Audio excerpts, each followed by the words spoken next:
Hi everyone, it's Jerry. I have a sharp game to share with you from round 5 of the 2025 US Chess Championship. This was played October 17th.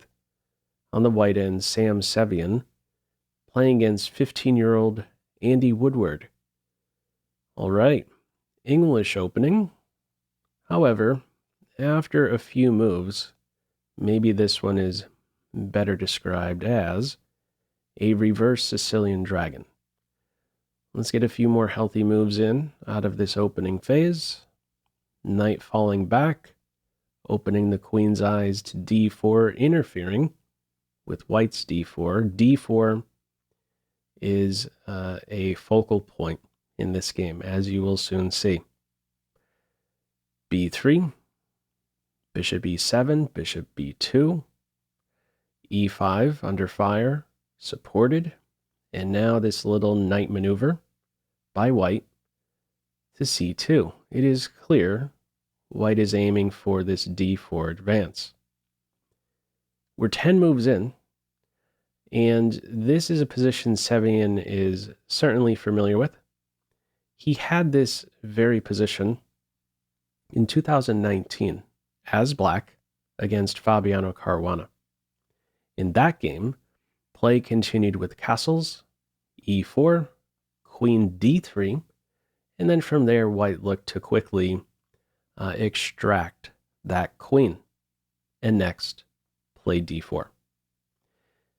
In this game we have queen d7, and from here e4 is played.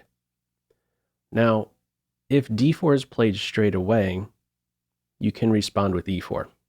Knight's kicked back, f5 is there, supporting the e4 pawn. It's first e4, next up d4, and there's no e4 as a response. Okay, black puts another piece on this d4 square. Everything at this point right here is really aimed at this d4 square. d4 hits. White has enough support for it. E takes d, knight c takes d, knight takes knight, knight takes knight, bishop under fire, reacts in the forward, queen hit, white goes into a pin, tension between the queens, ignored, more development, bishop hit, preserved, a4, nearby a5. Knight wouldn't have a good response, so stability for the knight. Rook f to e1, bishop b4. Interesting posts for the bishops, interfering with rook moves to these center files. All right, rook e to d1, queen e7, and white quickly addresses this pin with h3, g4, and a nice consistent follow-up. Now that the knight is unpinned, you improve that knight. Now, nearby, there's knight f5. Better have an answer to this. Black says I could continue to develop. Puts the queen rook on d8. And from here, queen e2 is played. Now, if the knight goes into f5, queen c5 is the top response. And if white from here tries to avoid the queen exchange with, let's say, queen e2, next up looking at this other rook to the c file, the queen, the black queen here, certainly a bit short on squares. If white plays in this way, black can successfully swipe this b3 pawn. And in the case of, let's say, rook d to c1 here, there is a threat already to take the rook and be on the queen. If rook d to c1, there is this intersection square for black. Now that the b pawn is removed, have support for that.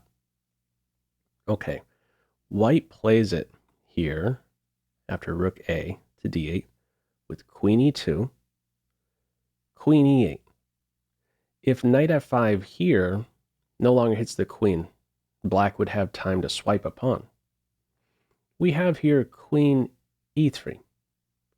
Pop quiz, how would you respond here? Feel free to pause the video.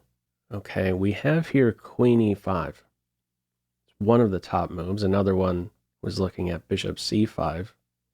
Okay, queen e5. Now, this is really, this middle game moment is what really drew me to this game. The tactical sequence that surfaces in this game. Beautiful calculation by Woodward. Queen e5, we might say, looks to take advantage of a weakness behind white's last move. Bishop no longer defended after queen e3. Knight now in a pin, c5 nearby. Ready to take the knight, you're on the queen. Okay. What's the story if f4 is played? Top here is queen e2. f4 is played in this position. This is a blunder, but why? Another pop quiz. What's your move? Feel free to pause the video. Okay, knight d5 is the only winning path. Another move that takes advantage of a weakness behind white's last move. f4, the queen is unprotected. Knight d5 is there. Knight captured, queen falls. If the queen falls, the knight gets the queen right back, lands a fork. That would be a complete disaster for white. In this game, queen f2 is played. Now the bishop is defended.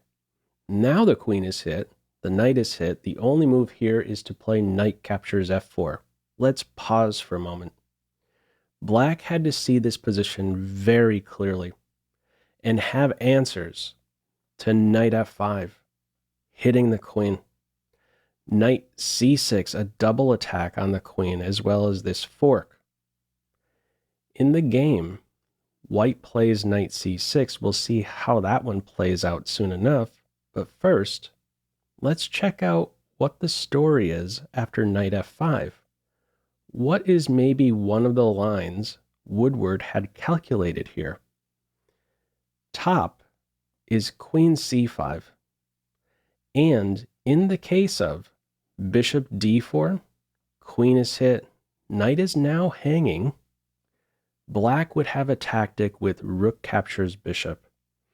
And in response to either recapture of the rook, keep in mind the queen recapturing, there is a trick here on e2. If knight or rook captures on d4, you reply in the same way, bishop c3. Fork on these two.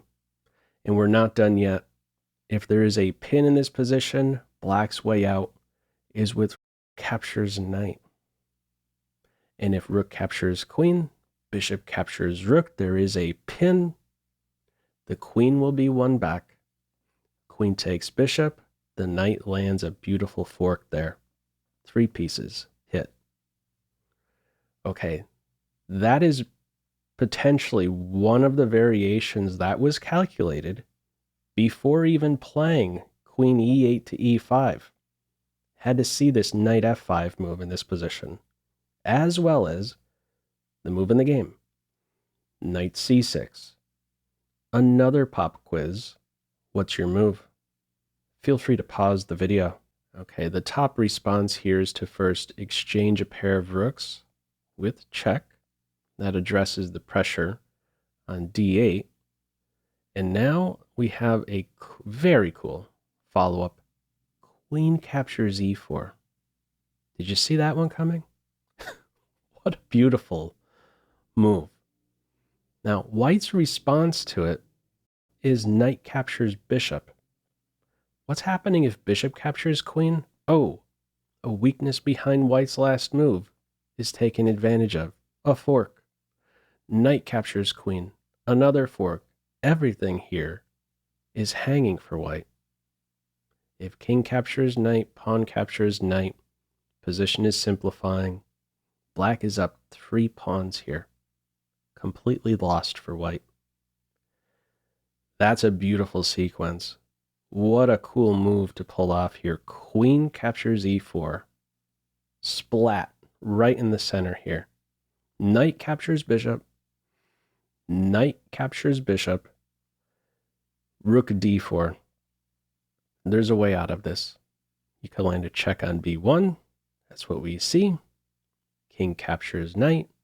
And now you get that piece back on b4. After the dust has finally settled on that tactical sequence. White is completely lost. King position, wide open. Queen still on. There's no saving this for white. What we have from here is queen d2. If rook captures pawn, you're conceding this d5 square. This is going to be a disaster. White, not interested in giving up that d5 square so soon. We have here queen d2. c6, the bishop will get there one way or another. It's an opposite color bishop position, but with queens still on, rook still on, king exposed, no draw in sight here. This bishop is pretty much doing nothing. The structure alone crushes the bishop. Queen restricted as well, has to babysit the bishop. Tough day ahead here for white. There's no holding this. From here, rook d7. Let's get the rook on an open file. You could also play bishop d5 straight away, but why not activate that rook? From here, g5.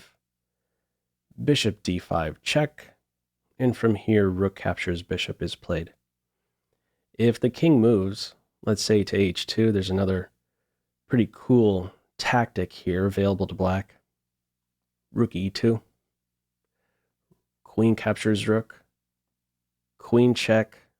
Queen check. You block with the queen, we're taking the queen, and if you move with the king, in both cases, queen captures g5. Game over. Beautiful setup here for the black pieces. Okay. In this game, we have, in response to the check on d5, rook captures bishop, and the queen lands a check, another fork, and simply picks up the rook. White resigns. No hope here. King completely exposed. Black is up the exchange. And two pawns. There is no saving this. What a game. Want to go back once more. This moment right here. Key moment. Queen e5. To put your queen in that position, anticipating f4, knowing that you have this tactic of knight d5, knight takes f4, and to have answers in response to both of these moves. This is a beautiful sequence. Pulling off queen takes e4. Awesome calculation here by the young Andy Woodward. Okay, anyhow, feel free, as usual, to leave any feedback to this video in the comments section below. I hope you enjoyed it and maybe took a thing or two away. That's all for now. Take care. Bye.